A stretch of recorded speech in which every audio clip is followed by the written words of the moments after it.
सबैलाई मेरो नमस्कार। म कक्षा 6 की छात्रा बिबिका बेलवासे। आदरणीय गुरुवर्ग र मेरा प्यारा प्यारा साथीहरू, हाम्रो दैनिक रूपमा चलिरहेको प्रेयर स्पीच अन्तर्गत हाम्रै पाठ्य पुस्तकबाट नेपाली व्याकरणको काल भन्ने विषयमा बोल्न गइरहेको छु। कृपया ध्यान दिएर सुनिदिनु होला। क्रियापदलाई बुझाउने समयलाई काल भनिन्छ, अर्थात् कालले समयलाई बुझाउँछ। काल 3 प्रकारका हुन्छन्। पहिला म भूतकालको बारेमा भन्न गइरहेको छु। बितेको समयलाई भूतकाल भनिन्छ। भूतकालका 5 वटा पक्षहरू हुन्छन्। ती पक्षहरू सामान्य पक्ष, अपूर्ण पक्ष, पूर्ण पक्ष, अज्ञात पक्ष र अव्यस्त पक्ष हुन्। ती पक्षहरूको मैले एउटा वाक्य बनाउन गइरहेको छु।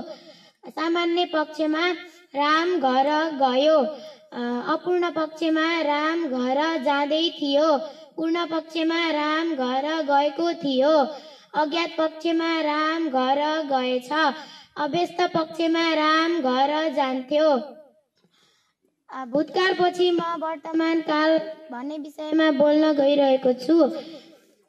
अहिले चलिरहेको समयलाई वर्तमान काल भनिन्छ। वर्तमान कालका 3 वटा पक्षहरू हुन्छन्।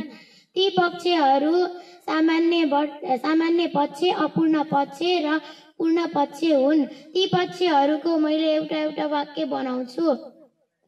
सामान्य पक्षमा राम घर जान्छ, अपूर्ण पक्षमा राम घर जाँदैछ, पूर्ण पक्षमा राम घर गएको छ। वर्तमान कालपछि म भविष्य कालको विषयमा बोल्न गइरहेको छु।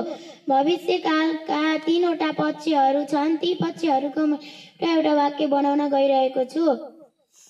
सामान्य पक्षमा राम घर जानेछ, अपूर्ण पक्षमा राम घर जाँदै हुनेछ, पूर्ण पक्षमा राम घर गएको हुनेछ।